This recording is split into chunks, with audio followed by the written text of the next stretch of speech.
Hey, this is AJ. Welcome back to the Handyman process. In today's video, I'm going to talk about how being a handyman sometimes can just be a blur, especially if you have a whole bunch of jobs in a short amount of time.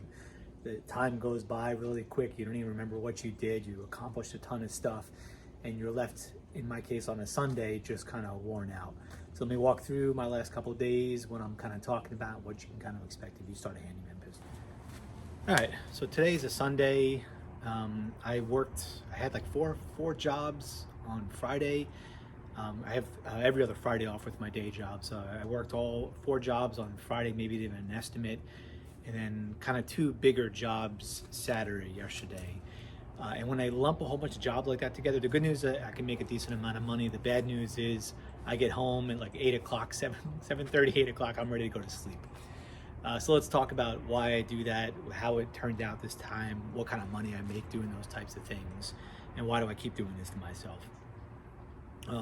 So first of all, I'm trying to maximize the time with my family and just the ability to be around my kids and stuff. For instance, like today's I have an 18-year-old just had a birthday today, so happy birthday to my 18-year-old. But if I can bunch a bunch of jobs together, then I don't have to spend a lot of time away from them. So that's what I do. If I have that Friday off and then a Saturday available, I'll just jam pack a bunch of my jobs. As the inquiries come in, I'll just kind of stagger them out, give a little bit of time in between each job, because sometimes you don't know how long they're going to go, and then go from there.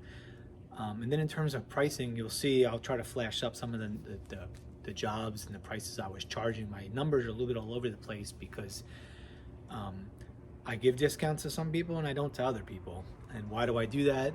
It's just because I feel like doing it. So let's talk about the first job. On Friday morning, I have a woman that I've worked for before. The first time she called me over, she said, "Hey, can you help me fix some door jambs?" And she sent me some pictures, and all these door jambs were just like ripped apart. The locks broken out, split open. So I knew just by looking at the pictures some type of violence had happened in this house. And I went over there to take a look at it, and sure enough, it was a domestic kind of issue where the husband's no longer in the house, but the guy kicked in all the doors, right? So she had this big mess on her hands, and every time she sees one of those doors, she's reminded of the trauma that she went through. So I think I spent 6 hours, the first time I went to this woman's house, 6 hours at her house, fixing all this stuff, restoring it to brand new. I think I charged $65 because it just breaks my heart when I see those types of things, right? And you may be watching this like, oh, you could let somebody else do that. Well, I think it's important to balance these types of things out. So anyway, that job was in the past. This Friday, she had some other jobs. She's trying to make her house a home, right, for the kids and stuff. She's got 3 kids. So she wanted some decorative paneling around the dining room area. It was actually a little bit more work than I thought it was going to be. A lot of outlets to cut around, a lot of windows to cut around. So I spent maybe 3 hours there. Knocked that job out. I think I was $115. I think she threw me a tip in that one as well. But that's my single mom discount, right? Normally in a job like that, it's hundreds and hundreds of dollars. But I don't mind doing that job. She doesn't call me very often, so I go over and I do those types of things on the cheap for that. Then the next job I had after that one was somebody had a ironing board that they wanted, that like kind of gets recessed into the wall, that they wanted to have popping out. So those are pretty straightforward, right? I asked the guy, hey, you sure there's no plumbing behind there, no electrical, the studs are 16-inch on center? Yeah, everything's good to go. I just don't feel like cutting in the drywall. Roger that, no problem. So for that particular job, I had estimated like maybe $250 or something for that particular job. Guy came back. He happened to be a retired military guy. Said, "Hey, do you mind giving me a military discount?" I said, "Yeah, sure. I'll knock it down. Let's do $200, right?" So I went over there. I find the one stud. I'm scanning the other side. I'm knocking, and something's a little bit off, right? So I'm like, all right, well, I'll cut in and figure out what's going on. So I'll put in some pictures here or a little time lapse.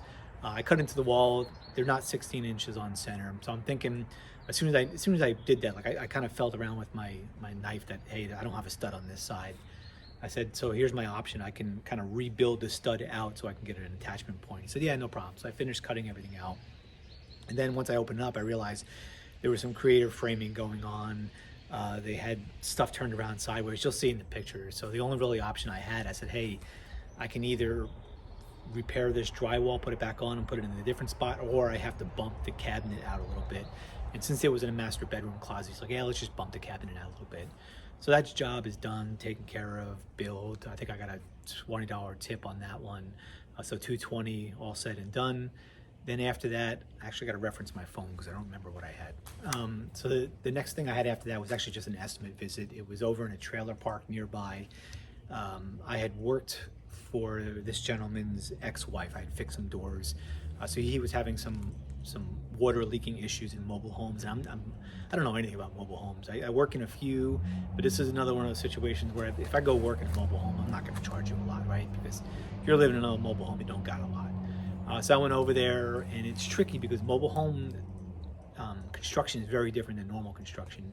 And even the door, there is essentially no weather stripping in this thing. It's like an aluminum frame, no weather stripping. He had issues when the wind's blowing sideways, the water's coming in. And if you do this work for a while, here's a tip. If somebody says, I have a water leak, I don't know where it's coming from, that could take you forever to figure out. It could be coming on one side of the house and showing up on another side.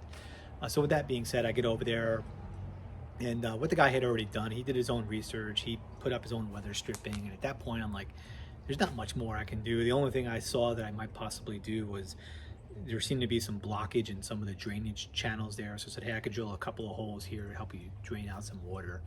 But that's about it. Then went over and drilled a couple of holes, left, and then no charge on that one. Just trying to help somebody out who needs some help. But anyway, after that day, for some reason, I was worn out and tired. I think I had some personal stuff going on that night as well. Then come Saturday morning, I had a job I had lined up for a while. I was actually supposed to do last week, but the weather was so cold I couldn't get to it.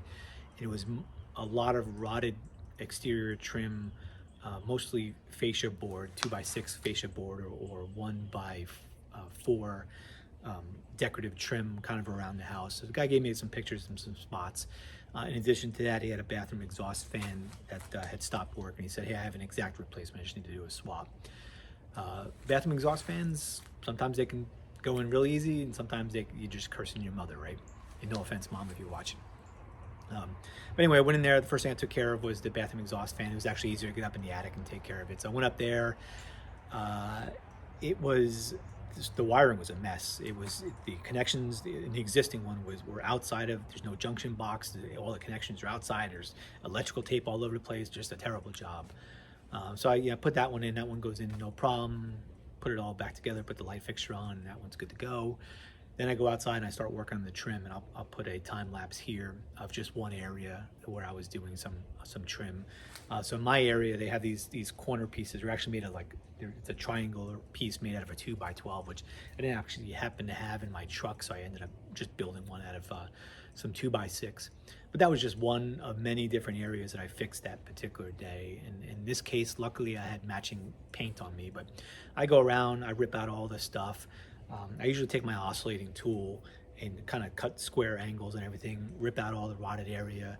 If you do that kind of work, a lot of times you have to rebuild the structure behind it. So I rebuild the structure behind it, so now I have something to nail into. I putty up all my connection points. I let it dry a little bit. I sand it. And in this particular case, I just happen to have matching almond color paint, which is what this house was painted all the trim. So took care of this. In this particular case, there was one piece that was probably 25, maybe 30 feet up in the air that was clearly rotted out. But as I'm looking at it, I'm like, man, in order to do that kind of work, you need a lot of dexterity with your hands. And I knew I wouldn't be able to get to it well. So I think I had quoted $9.95 for this total job, because in the past, some of these things have taken me days. This one went really smooth. I was done in maybe 3.5 hours or so. But I told him, I said, hey, I can't get to that high piece today. I got to come back and reset up in some gear and stuff. I said, so I'll give you a couple options.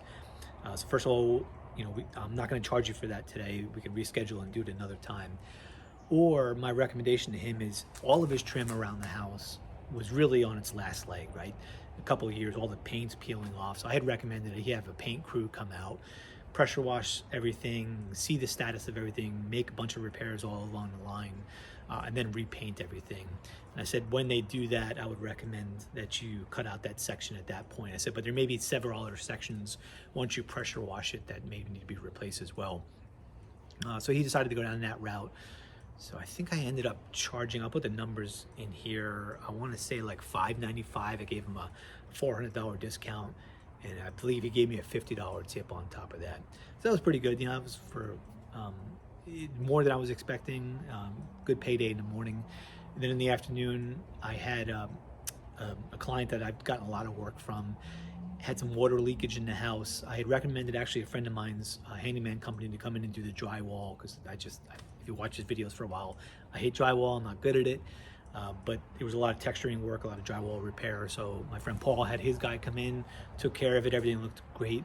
But the homeowner wanted me to come in and finish up the trim. So I'm actually, I just finished painting the trim over there, same color, that almond color paint. So that's drying out, and I want to say I'm like $400 something for that one. I did most of it yesterday, but I had to run for another errand, so I'm gonna go back on Wednesday and finish that up.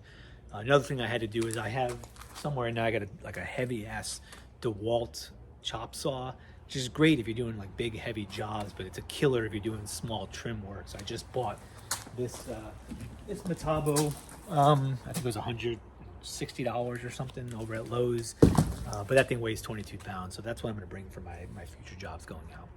But anyway, this is what a typical compressed week will look like for me. A bunch of jobs kind of lined up, just knocking them out as quick as I can, loading the truck up with as many things as I can, and going from there. So if you're thinking about getting in this business, this is kind of what it looks like, at least from a part-time guy's perspective, but I'm sure a lot of the full-time guys can validate what I'm saying here as well. Anyway, if you like this kind of content, go ahead and let me know, give me a thumbs up, subscribe, and stay tuned for the next video.